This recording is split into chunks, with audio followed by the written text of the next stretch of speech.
말씀 저희 함께 보도록 하겠습니다. 히브리서 10장 26절부터 39절까지 말씀입니다. 한 절씩 교독하고 마지막 39절은 다 함께 읽도록 하겠습니다. 26절 제가 읽겠습니다.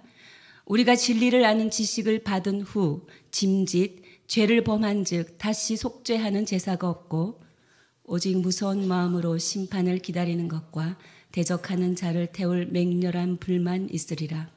모세의 법을 패한 자도 두세 증인으로 말미암아 불쌍히 여김을 받지 못하고 죽었거든. 하물며 하나님의 아들을 짓밟고 자기를 거룩하게 한 언약의 피를 부정한 것으로 여기고 은혜의 성령을 욕되게 하는 자가 당연히 받을 형벌은 얼마나 더 무겁겠느냐 너희는 생각하라. 원수 갚는 것이 내게 있으니 내가 갚으리라 하시고 또 다시 주께서 그의 백성을 심판하리라 말씀하신 것을 우리가 아노니 살아계신 하나님의 손에 빠져들어가는 것이 무서울 진저 전날에 너희가 빛을 받은 후에 고난의 큰 싸움을 견뎌낸 것을 생각하라. 혹은 비방과 환난으로서 사람에게 구경거리가 되고 혹은 이런 형편에 있는 자들과 사귀는 자가 되었으니 너희가 갇힌 자를 동정하고 너희 소유를 빼앗기는 것도 기쁘게 당한 것은 더 낫고 영구한 소유가 있는 줄 알미라. 그러므로 너희 담대함을 버리지 말라. 이것이 큰 상을 얻게 하느니라. 너희에게 인내가 필요함은 너희가 하나님의 뜻을 행한 후에 약속하신 것을 받기 위함이라. 잠깐 후면 오시리가 오시리니 지체하지 아니하시리라. 나의 의인은 믿음으로 말미암아 살리라. 또한 뒤로 물러가면 내 마음이 그를 기뻐하지 아니하리라 하셨느니라. 다 함께 읽겠습니다. 우리는 뒤로 물러가 멸망할 자가 아니요 오직 영혼을 구원함에 이르는 믿음을 가진 자니라. 아멘. 인내라는 제목으로 람 목사님께서 말씀 선포하시겠습니다. 할렐루야. 이 시간 살아계신 우리 하나님 아버지를 찬양합니다. 아멘. 주님을 찬양합니다. 아멘. 여러분 행복하십시오. 성령 충만하십시오. 오늘 말씀 26절 말씀 우리 함께 읽겠습니다. 26절 시작. 우리가 진리를 아는 지식을 받은 후 짐짓 죄를 범한 즉 다시 속죄하는 제사가 없고 우리가 라고 말합니다. 우리는 누구입니까? 진리를 아는 지식을 받은 사람들. 진리가 누구입니까? 예수 그리스도. 그러니까 예수 그리스도를 믿는 사람들에게 이 말씀을 전해주고 있습니다. 오늘 읽은 말씀을 쭉 읽어오면 몇 가지 특징이 있습니다. 첫째는 목회적인 권면입니다. 목회자의 마음으로 성도들을 향한 권면. 느낌이 어떻습니까? 따뜻합니다. 오늘 말씀을 읽고 다시 계속되는 말씀을 읽으면 굉장히 따뜻한 목회자의 마음을 알 수가 있습니다. 오늘 진리를 아는 지식을 받은 사람들에게 하시는 말씀이죠. 너 어떻게 하지 말라고요? 짐짓 죄를 범한 즉, 짐짓은 일부러 고의로 작정하고 죄를 범한 즉, 죄를 범하지 말라. 다른 건 몰라도 이 죄만큼은 용서받을 길이 없다라고 말합니다. 어떤 죄인가? 27절부터 보시죠. 27절 우리 함께 시작. 오직 무서운 마음으로 심판을 기다리는 것과 대적하는 자를 태울 맹렬한 불이 있으리라. 이 세상에 많은 잘못이 있지만, 세상에 많은 죄가 있지만 이 죄만큼은 심판이 있다. 맹렬한 불, 심판이 있고 맹렬한 불이 있다. 그러니까 용서받지 못할 죄가 있다라는 거죠. 세상에는 용서받을 수 있는 죄와 용서받을 수 없는 죄가 있죠. 무엇인가? 28절 보십시오. 우리 함께 읽겠습니다. 28절 시작. 모세의 법을 패한 자도 두세 증인으로 말미암아 불쌍히 여김을 받지 못하고 죽었거든. 그러니까 모세가 말한 법을 패한 자도 신명기 17장에 따르면 형벌을 받게 돼 있다라는 거예요. 하물며 하나님의 법, 하나님의 계획을 거부한 자들이 얼마나 큰 형벌을 받겠느냐라고 말하죠. 29절 하물며 하나님의 아들을 짓밟고 자기를 거룩하게 한 언약의 피를 부정한 것을 여기고 은혜의 성령을 욕되게 하는 자가 당연히 받을 형벌은 얼마나 더 무섭겠느냐. 너희는 생각하라, 생각해보라. 너희가 그런 죄를 범했다는 것이 아니라 진리를 알고 있는 너희는 이 하나님의 법을 어긴 사람들이 받을 형벌이 얼마나 심각한지를 생각해봐라. 세 가지로 말합니다. 하나님의 아들, 중요한 믿음이 하나님의 아들. 그 다음에 두 번째는 언약의 피, 언약의 피. 또 하나는 은혜의 성령. 이 세 가지가 연결되어 있습니다. 하나님의 아들을 인정한다는 것은 그분의 언약의 피를 인정하는 것이고, 그분의 언약의 피를 인정하는 것은 은혜의 성령을 인정하는 것이죠. 그러니까 예수님도 마태복음에 보면 그 용서받지 못할 죄는 하나님의 성령을 부인하는 거죠. 이 세 가지가 중요하다는 거예요. 아들, 언약의 피, 은혜의 성령. 너희는 지금 이 빛을 받은 이후에 이것을 고백했다. 이걸 고백하지 않으면 무엇이 있다고요? 형벌이 있고 심판이 있다. 결국 인간의 심판과 구원은 아들, 언약의 피, 은혜의 성령. 이 고백이 있느냐 없느냐에 따라서 결정되는 거죠. 그러니까 심판은 아들, 언약의 피, 은혜의 성령. 구원도 아들, 언약의 피, 은혜의 성령. 이걸 따라 나타난다. 이걸 고백하지 않으면 어떤 관계가 되는가? 여러분 30절 보십시오. 30절 함께 읽어볼까? 시작. 원수 갚는 것이 내게 있으니 내가 갚으리라 하시고 또 다시 주께서 그의 백성을 심판하리라 말씀하신 것을 우리가 아노니. 우리가 뭘 알고 있느냐? 이 아들 예수 그리스도, 언약의 피, 그분의 피, 그 다음에 은혜의 성령. 이 것에 대한 고백이 없으면 하나님과 어떤 관계가 된다? 원수가 된다. 하나님과 등을 지게 된다. 하나님과 멀어지게 된다. 그게 바로 심판이죠. 하나님의 은혜 앞에 나아가지 못하는 게 심판이죠. 그래서 31절 보세요. 살아계신 하나님의 손에 빠져들어가는 것이 무서울진저. 살아계신 하나님의 손에 빠져들어간다는 것은 심판을 말하는 거죠. 여러분, 결국 인간이 구원받느냐 심판받느냐 이것은 누구와의 관계에서 결정되느냐? 아들 예수님과의 관계에서 결정된다. 그럼 무슨 고백에 따라 결정되느냐? 아들 예수 그리스도의 피, 그 십자가의 피가 내 모든 죄를 용서했다는 이 고백이 있느냐 없느냐라는 것에 결정된다. 그리고 은혜의 성령, 성령님이 나와 함께 계시느냐 계시지 않느냐에 따라 결정된다라는 것이죠.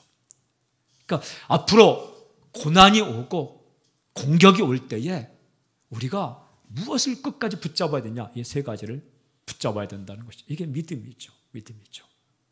그러니까 이 경고를 하고 있는 거예요. 목회적으로. 이걸 어디서 강조해야 되냐? 우리가 어제 큐티한 말씀 보면 25절에 서로 모여라. 그러니까 모이기를 패하는 어떤 무리와 같이 하지 말고 그날이 올수록 서로 모이고 또 권면하고 이 공동체를 말하는 거죠. 공동체가 모여서 함께 모여서 무엇을 하냐? 권면하는 거죠. 서로 돌아보는 거죠. 무엇을 권면합니까? 아들 예수 그리스도. 무엇을 권면합니까? 그의 피, 예수 십자가의 피. 무엇을 권면합니까? 은혜의 성령.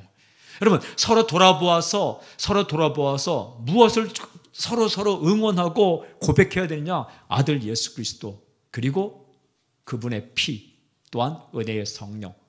이것 지키라는 거죠. 그 필요한 게 서로 모이고 공동체가 필요한 거예요. 순모임이 필요하고 교회 예배가 필요하고 서로 목회적인 신방이 필요하고 권면이 필요한 거죠. 이것을 잃어버리지 말라. 이것을 잃어버리면 큰일 난다. 경고를 말하는 거죠. 그러면 이 사람들이, 지금 이 히브리서를 받는 사람들이 어떻게 살았느냐? 지금 이 경고는 앞으로 겪게 될 일에 대한 경고고, 지금까지 어떻게 살았는가? 참 감사하게 이 히브리서를 써가면서 이 성도들이 잘 지켰다라고 칭찬을 하고 있습니다. 여러분 32절 보세요. 32절. 전날이란 뭐예요? 지금까지 살아오면서 전날에 너희가 빛을 받은 후, 빛을 받았다는 게 예수 믿은 거죠. 이건 예수 믿은 다음에 무슨 체험이 아니라 예수 믿은 거죠. 빛을 받은 후에 고난의 큰 싸움을 견뎌낸 것을 생각하라. 너희가 전날에 참 고맙게도 고난의 큰 싸움을 견뎌내었다. 아들 예수님을 부인하지 않았고 그분의 십자가의 피를 부인하지 않았고 그리고 은혜의 성령을 저버리지 않았다. 그것을 너희가 그렇게 했구나. 생각하라. 그 다음에 33절 보세요. 혹은 비방과 환난으로서 사람에게 구경거리가 되고 혹은 이런 형편이 있는 자들과 사귀는 자가 되었으니 비방과 환난을 당하고 구경거리가 되었다. 예수 믿는다는 것 때문에 비방을 받기도 하고 고난, 환난을 받기도 하고 때로는 구경거리가 되기도 하고 너도 그렇게 살았지만 그런 자들과 사귀었다라는 것은 그런 사람들과 함께 길을 갔다라는 것입니다. 믿음을 지켰구나. 고맙다. 저는 이 말씀을 읽으면서 참 이 히브리서를 쓰고 있는 이 기자가 앞으로 고난이 올지라도 절대 아들과 언약의 피와 그리고 성령님은 꼭 붙잡으라 라고 말씀하면서 너희가 지금까지 그렇게 살았다. 고맙다라는 거예요. 고난의 큰 싸움에서 이겼고 비방을 당해도 환난을 당해도 구경거리가 돼도 그 예수님을 굳게 붙잡았고 그리고 그 예수님을 붙잡는 사람들과 사귀었다. 펠로우십, 친구가 되었다. 모른 척하지 않았구나 라고 이렇게 칭찬을 하고 있는 거예요. 더 보십시오. 34절 같이 한번 읽어볼까요? 시작. 너희가 갇힌 자를 동정하고 너희 소유를 빼앗기는 것도 기쁘게 당한 것은 더 낫고 영구한 소유가 있는 줄 알미라. 너희가 전에 어떻게 살았는가? 갇힌 자를 동정하고 어려움 가운데 있는 사람을 참 불쌍히 여기고 너희 소유를 빼앗기는 것도 기쁘게 당했다. 소유를 빼앗기고 위치를 빼앗겨도 기쁘게 당했다. 왜? 더 낫고 영구한 소유가 있는 줄 알미라. 정말 더 나은 천국이 있음을 너희가 바라보았다. 잘 살았구나. 정말 잘 살았구나. 이렇게 말씀하는 거예요. 여기까지 말씀을 보면 이 히브리서를 받고 있는 성도들의 위치가 어디냐? 지금까지 빛을 받은 후 진리인 예수님을 만난 후 정말 잘 살아온 거예요. 고난이 있고 환난이 있고 핍박이 있고 때로는 구경거리가 되고 때로는 정말 그 힘든 과정 가운데서도 어떻게 믿음을 잘 지키고 아들 예수 그리스도를 굳게 잡고 언약의 피를 고백하고 그리고 은혜의 성령을 따라 지금 잘 살아왔어요. 그런데 지금 또 살아갈 이 길을 보면 계속해서 공격이 있는 거예요. 계속 공격이 있는 거예요. 핍박이 있고 환난의 큰 싸움이 아직도 기다리고 있는. 여러분 참 이 분명한 건 뭐냐 하면 공격은 끝나지 않습니다. 공격은 끝나지 않아요. 환난도 끝나지 않아요. 세상의 공격은 끝나지 않는다. 그럼 지금 앞으로 어떻게 할 것인가? 지금까지 잘 해온 것처럼 예수님 붙잡고 언약의 피 붙잡고 그리고 은혜의 성령 안에서 살아가라라고 말씀하는데 어떻게 하면 그렇게 살 수 있느냐? 어떻게 하면 그렇게 살 수 있느냐? 여러분 35절부터 읽겠습니다. 35절 우리 함께 35절 시작. 그러므로 너희는 담대함을 버리지 말라. 이것이 큰 상을 얻게 하냐. 동그라미 담대함. 여러분 이 담대함의 핵심이 무엇입니까? 담대함의 핵심이 무엇이에요? 우리가 정말 겁먹지 않고 담대할 수 있는 이유가 무엇입니까? 그것은 예수 그리스도의 신실성입니다. 예수님의 신실성. 우리는 왔다 갔다 변덕이 있을지라도 예수님만큼은 신실하신가? 질문. 예수님을 한번 믿은 사람이, 예수님을 한번 만난 사람이, 진짜 만난 사람이 떨어져 나갈 수 있느냐? 우리가 예수님 믿고 구원받은 이후에 다시 타락해서 구원이 무효화될 수 있느냐? 우리를 생각하면 그럴 가능성이 있어요. 그러나 예수 그리스도의 신실성을 생각하면 여러분 예수님께서 끝까지 붙잡아 주시는 거죠. 이 말씀을 보니까 주님께서 여러 번 말씀하셨더라고요. 담대하라고. 환난을 당하라 담대하라.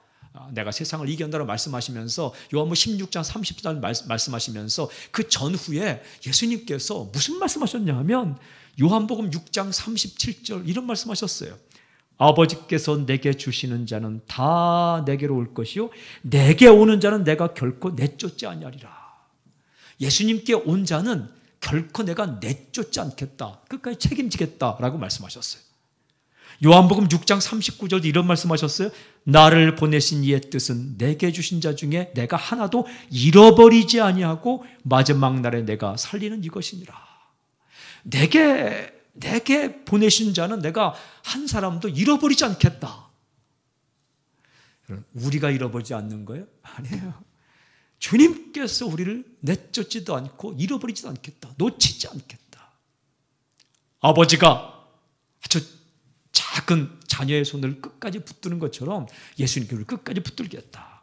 요한복음 14장 16절은 이런 말씀이 있어요. 내가 아버지께 구하겠으니 그가 또 다른 보혜사를 너희에게 주사 영원토록 너희와 함께 있게 하리니. 영원토록 너희와 함께 있겠다. 성령께서 오시면 영원토록 너희와 함께 한다. 여러분, 당신이 기도하고 기도 못하고, 기도하면 함께 있고 기도 못하면 떠나가고, 뭐 헌금하면 함께 있고 헌금 못하면 떠나가, 아우리집 간다 하면 함께 있다가 또 안 간다고 번복하면 떠나갔다가 또 간다 하면 함께 있고, 이게 아니라 영원토록 너희와 함께 있겠다.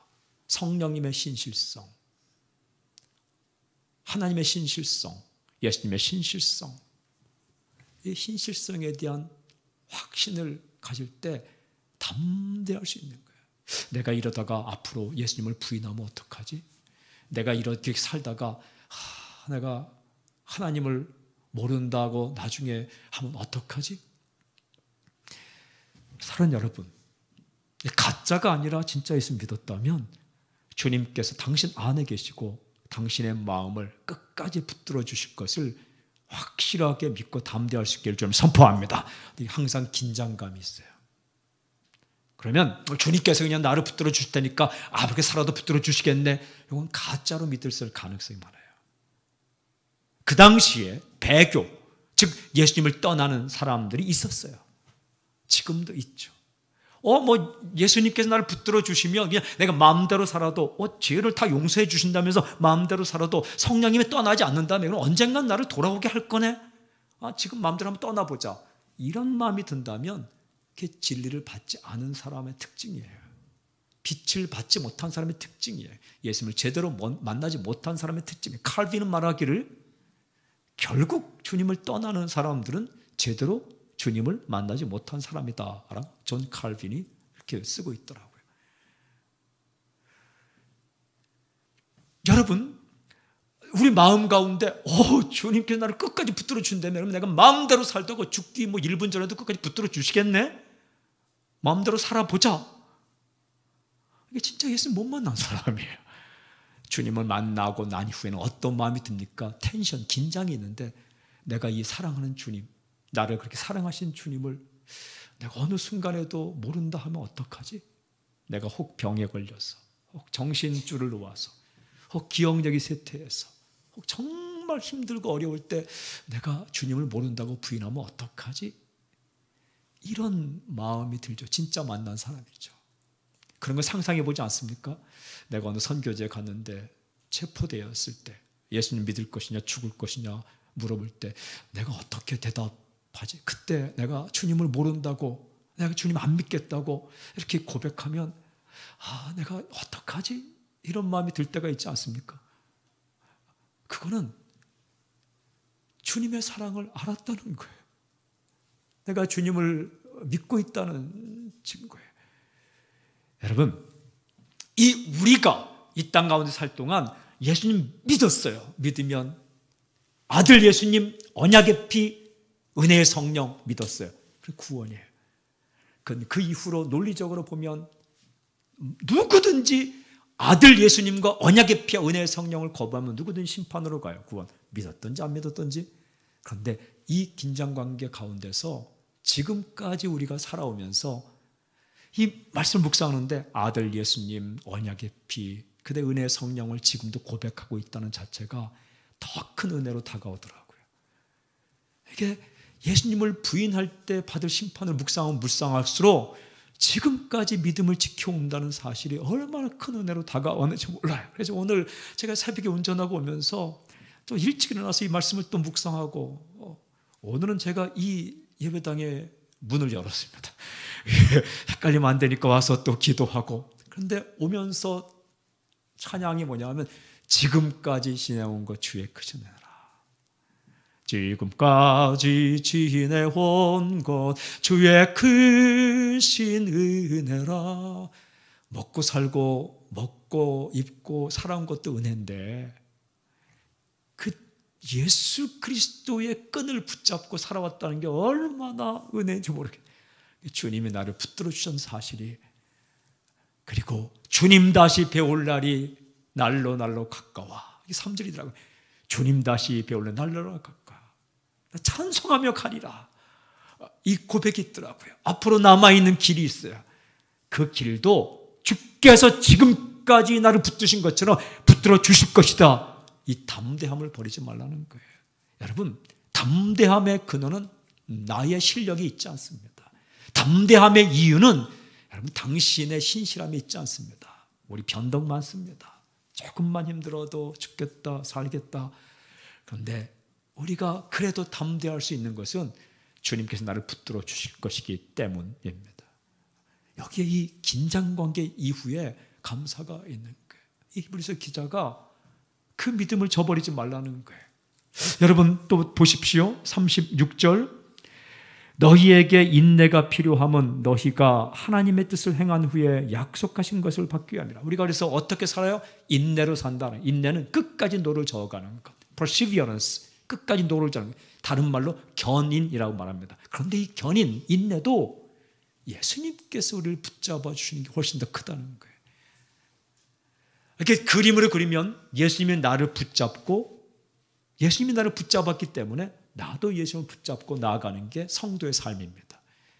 내가 예수님 혼자 붙잡고 가면은 이거 떨어질 수 있어요. 근데 예수님이 나를 붙잡은 상태에서 내가 예수님 붙잡고 가는 거죠.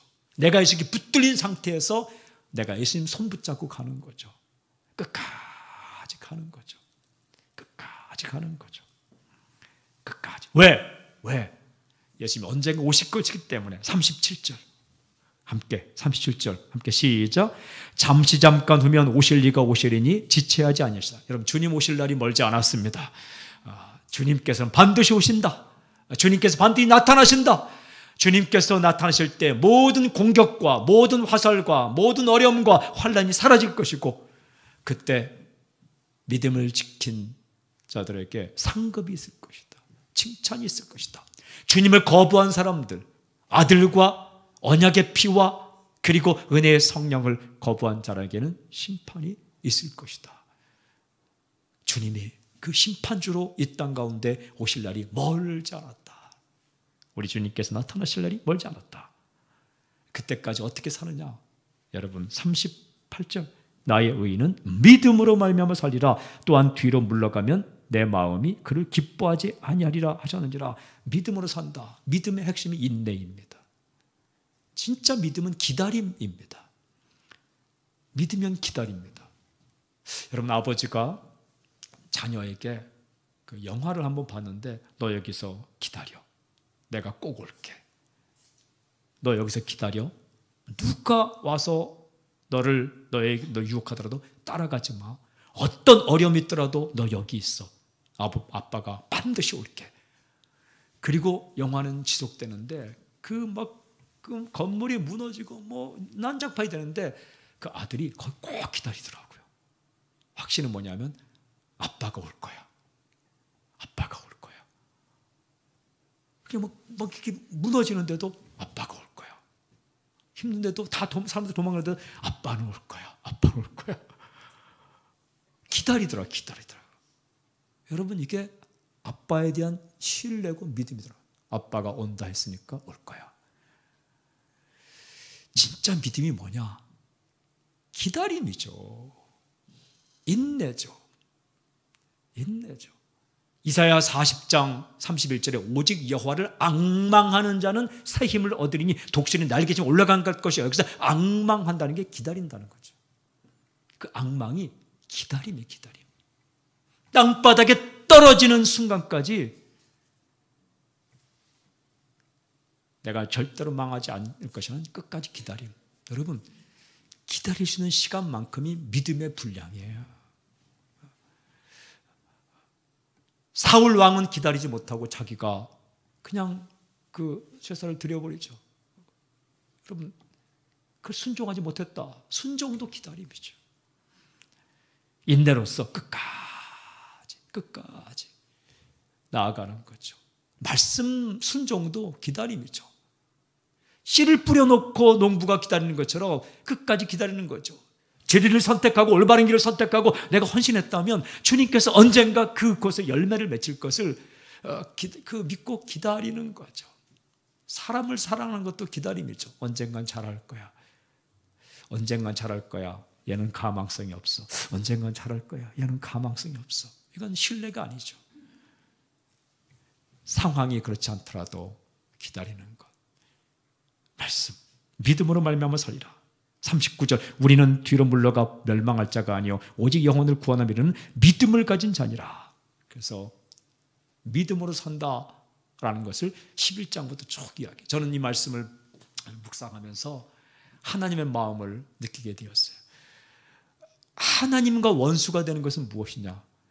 아들 예수님과 원수가 되면 하나님과 원수가 되는 거죠. 은혜의 피를 거부하면, 언약의 피를 거부하면 원수가 되는 거죠.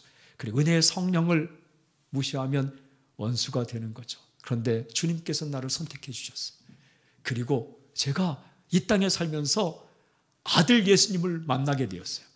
그리고 언약의 피를 고백하게 되었어요. 그리고 은혜의 성령을 제가 이렇게 고백하게 되었어요. 그런데 그 이후로 주님께서 지금까지 그걸 붙잡아 주셨어요. 지금까지. 이렇게. 내가 잘나서가 아니라, 내가 의지가 굳어서가 아니라, 내가 변덕이 없어서가 아니라, 그래서 그래 끝까지 붙잡아 주셔서 그 주님을 부인하지 않고 언약의 피를 거부하지 않고 괜히 이상한 생각에 휩싸여서 예수 피로 구원받는 게 아니라 나의 행실로 구원받는다 이런 쓸데없는 말 하지 않고 십자가의 피 그걸 고백하며 살아왔어요. 그리고 성령님, 내 힘으로 되는 게 아니라 능으로 되는 게 아니라 성령으로 된다는 걸 고백하며 살아. 이게 은혜더라고요. 이게 은혜예요. 그게 내가 붙잡은 게 아니라 주님께서 나를 붙잡아 주셨기 때문에 지금까지 이게 큰 은혜더라고요. 예수님 믿고 구원받은 것도 은혜인데 구원 그 이후에 빛을 받은 후 진리란 이후에 지금까지 그래도 좌충우돌 하지만 아들 언약의 피 성령님 붙잡고 살아온 게 은혜더라고요. 이게 주의 사랑이더라고요. 앞으로 어떻게 살아가겠어요? 또 그렇게 살아가는 거죠. 기다리고 믿고 주님이 나를 버리지 않는다는 사실을 알고 담대하게 나아가는 거죠. 누구를 바라보며 믿음의 주요 온전케 하시는 인 예수를 바라보자 라고 12장에 나오죠. 믿음으로 살았던 수많은 영웅들을 이야기하면서 누구를 바라봐요? 믿음의 주요 온전케 하시는 주를 바라보라. 수많은 사람이 이렇게 질문합니다. 한 번 비춤을 받고 6장 4절, 진리를 아는 지식을 받은 10장 26절, 빛을 받은 10장 32절. 이게 믿은 것을 말하는 것이냐 아니면 믿은 사람이 그 믿은 후에 경험을 말하는 것이냐, 믿은 것을 말하는 겁니다. 심판은 무엇이냐? 심판은 하나님의 멸망을 받는 거죠. 결국은 심판은 믿음과 관계 있다라는 걸 말씀하시죠. 그럼 이 본문이 말하는 현실은 무엇이냐? 수많은 사람들이, 많은 사람들이 주변에서 예수님을 부인하고 떠나가는 현실이 있는 거죠. 그럼 도대체 이 사람들은 누군 거냐? 제대로 믿지 않은 사람이죠. 마지막 결론, 정말 한번 예수님을 제대로 만난 사람은 주님이 포기하지 않는가? 예스, 포기하지 않는 거죠. 이 사실을 묵상하면 묵상할수록, 주를 거부한 자들이 심판을 받는다는 걸 묵상하면 묵상할수록, 또한 주님을 믿는 사람들이 하나님의 용서를 받는다는 것을 묵상하면 묵상할수록 지금까지 예수 믿었다는 사실, 지금까지 그렇게 살아왔다는 사실, 이게 감사로 느껴지고 앞으로 살아갈 때에 여러분 사랑하면 사랑할수록 내가 이 사람을 모른다 하면 어떡할 것인가, 이런 고민이 있는 거죠. 마지막 질문, 그러면 치매에 걸렸을 때, 치매 환자가 되었을 때 어떤 분들은 성경을 찍고 나는 교회 안 나간다고 말하고, 이건 어떻게 된 것인가? 그러면 그 그리스도를 부인하기 때문에, 이 성경을 부인하기 때문에 이 멸망받으면 어떡하신가? 제가 몇 변상을 봤는데 84세 된 장로님이 정말 전도를 많이 하시고 하다가 마지막 세월에 치매에 걸리게 되었어요. 그런데 성경도 찍고 그 여러 가지 행동을 하더라고요. 도대체 이분의 구원은 무엇이 되는가? 여러분, 치매에 걸리게 되면 이 정신 현상들이 정상적으로 되지 않는 거죠. 아들을 보고도 아저씨라 부르고, 그 딸을 보고도 아줌마라 부를 수 있고, 어떤 건 기억하냐, 어떤 건 기억하지 못하고. 그 자녀들이 그 치매에 걸린 부모님들의 모습을 보면서 굉장히 이 걱정을 하는 거죠. 사랑하는 여러분, 이 치매에 걸린 어르신들이 어떤 상황에서 성경을 찍고 또 교회 안 나간다 하더라도 여러분, 그게 주님과의 원초적인 관계가 아니라는 걸 꼭 기억해야 됩니다. 치매에 걸리게 되면 정상적인 이 사고, 정신 그 판단력이 사라지기 때문에 그냥 그 부분을 사랑으로 용납해야지, 그때 하는 얘기를 다 진실로 받아들이면 이전까지 모든 게 무효화됩니다. 이전까지 그분이 나를 아저씨라 생각한 겁니까? 그렇지 않죠. 아들이라 생각하는데 연약함, 병에 걸려서 연약한 것처럼 정신적으로 어느 한 부분이 무너진 부분이죠. 그 부분 때문에 예수님과의 관계가 무너지지 않는다. 혹여라도 여러분 가운데 치매에 걸린 부모님들을 모시고 있을 때에 이 부모님의 엉뚱한 비신앙적인 행동 때문에 고민하는 분이 있다면 그 부분도 잘 받아주시고 걱정하지 않길 바랍니다. 제가 그런 분을 보았기 때문에 84년 동안 정말 전도 많이 한 장로님, 그리고 그 아들도 장로, 그리고 신실하게 주님 섬긴, 누가 보더라도 신실한 분인데 마지막에 84세 되었을 때 마지막 부분에 치매가, 심한 치매가 오면서 이렇게 엉뚱한 말씀도 하시고 엉뚱한 행동도 하셨어요. 저는 그분이 예수님을 부인하는 것이 아니라는 확신이 있습니다.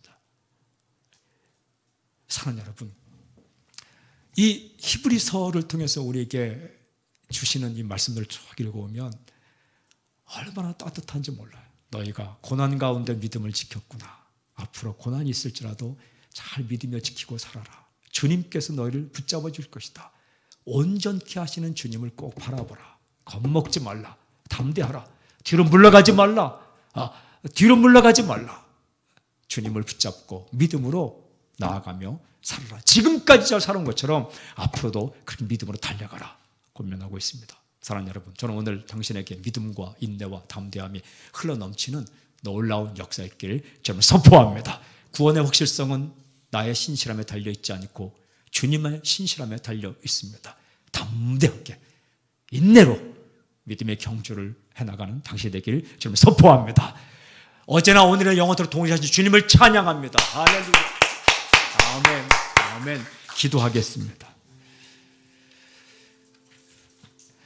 내가 확신하노니 사망이나 생명이나 천사들이나 권세자들이나 현재일이나 장래일이나 능력이나 높음이나 깊음이나 다른 어떤 피조물이라도 우리를 우리 주 그리스도 예수 안에 있는 하나님의 사랑에서 끊을 수 없으리라. 끊을 수 없으리라. 아버지께서 내게 주시는 자는 다 내게로 올 것이요 내게 오는 자는 내가 결코 내쫓지 아니하리라. 내쫓지 아니하리라. 나를 보내신 이의 뜻은 내게 주신 자 중에 내가 하나도 잃어버리지 아니하고 마지막 날에 다시 살리는 것이니라. 내가 하나도 잃어버리지 아니하리라. 내가 아버지께 구하겠으니 그가 또 다른 보혜사를 너희에게 주사 영원토록 너희와 함께 있게 하리니. 영원토록 너희와 있게 하리니 라고 말씀하십니다. 주께서 붙들어 주실 것입니다. 당신도 주님 붙잡고 살아갈 수 있길 바랍니다. 주님께서 당신 마음을 붙들어 주실 것입니다. 당신도 주님 굳게 신뢰하고 살아갈 수 있길 바랍니다. 오늘 이 시간 기도할 때에 하나님, 앞으로 남은 인생의 경주를 믿음으로 인내로 주님 바라보고 달려가게 해주십시오. 고난과 환난과 비방이 다가오고 혹여 내가 예수 믿는다는 것 때문에 가십거리가 되고 구경거리가 되더라도 믿음의 동역자들과 함께 모여 권면하고 위로하며 주님 오시는 그날까지, 주님께서 반드시 나타날 그날까지 믿음으로 달려가게 해 주시옵소서. 연약해진 우리의 믿음 가운데 하나님은 성령을 부어주셔서 믿음으로 달려갈 수 있도록 우리 식구들 붙잡아 주시고 선교사님들 붙잡아 주시옵시고 우리 믿음의 동역자들, 이 한국 땅의 크리스찬들을 붙잡아 주시옵시고 하나님 아버지 또한 우리 식구들도 붙잡아 주시옵소서. 우리 주여 세 번 외치고 통성으로 함께 기도하며 주 앞으로 나가길 원합니다. 함께 기도하겠습니다. 주여 주여 주여 아버지 하나님 주께 도와주시고 인도하여 주시옵시고 하나님 아버지 우리 믿음을 붙잡아 주셔서 하나님 날마다 때마다 뒤로 물러가지 않게 하여 주시옵시고 아버지 곁길로 가지 않게 하여 주시옵시고 흔들리지 않게 하여 주시옵시고 겁먹지 않게 하여 주시옵시고 담대하게 주님 붙잡고 주님께 붙들려서 살 수 있도록 인도하여 주시옵소서. 주님께 붙들리고 주님 붙잡고 주님께 붙들리고 주님 붙잡고 성령께 붙들리고 성령을 의지하고 나아갈 수 있도록 인도하여 주시옵소서. 아버지 하나님 우리가 시작할 때 고백한 아들 예수 그리스도 언약의 피 은혜의 성령 날마다 고백하게 하여 주시옵시고 우리 교회 가운데 이 고백이 살아있게 하여 주시옵소서. 우리 공동체 가운데 이 고백이 살아있게 하여 주시옵소서. 은혜로 살게 하여 주심을 감사합니다. 은혜로 달려가게 하여 주시옵소서. 지금까지 은혜로 달려왔사오니 앞으로도 은혜로 살게 하여 주시옵소서. 하나님 감사를 드립니다. 은혜를 찬양합니다. 주님을 찬양합니다. 주님을 신뢰합니다. 어제나 오늘의 영원토록 동일하신 주님을 찬양합니다. 감사합니다. 할렐루야. 지금까지 예수님과 함께 언약의 피를 고백하며 은혜의 성령 인도함을 따라 살아오게 하신 주님 감사를 드립니다. 예수님을 알게 하셔서 감사합니다. 성령님을 만나게 해주셔서 감사드립니다. 예수 십자가의 피를 고백할 수 있게 해주셔서 감사를 드립니다. 앞으로 주님 만나는 그날까지 주께서 우리를 붙드실 것을 확신하며 담대하게 어제나 오늘이나 영원토록 동일하신 주님을 신뢰하며 믿음으로 발걸음을 옮기게 하여 주시옵소서. 예수님을 깊이 생각하게 하여 주시고 오늘 어떠한 일을 만나든지 예수님께 붙들려서 예수님을 붙잡고 승리하며 살 때도 인도하여 주시옵소서. 하나님 오늘도 우리에게 이 말씀 드릴 때 가슴이 뛰고 오늘도 예수님의 언약의 피와 예수님의 사랑과 은혜의 성령에 대한 말씀을 드릴 때 우리 마음이 반응할 수 있는 은혜를 주셔서 감사를 드립니다. 주님 만나는 그날까지 그렇게 믿음으로 달려갈 수 있도록 우리를 붙잡아 주시고 식구들을 붙잡아 주시고 이 민족의 교회를 붙잡아 주시옵시고 어려움 가운데 있는 모든 성도들의 마음을 붙들어 주시옵소서. 주님 감사합니다. 믿을 수 있는 은혜, 믿음으로 살 수 있는 은혜, 그리고 믿음으로 달려갈 수 있는 은혜를 주셔서 감사를 드립니다. 예수님의 이름으로 기도하오며 지금 이 시간 우리 예수 그리스도의 은혜와 하나님의 사랑과 성령님의 교통하심이 지금 이 시간 이 자리에 있는 하나님의 아들, 딸들 위해 구원받은 백성 위해 지금 영원토록 함께하기를 간절히 축원하옵나이다. 아멘. 아멘. 아멘.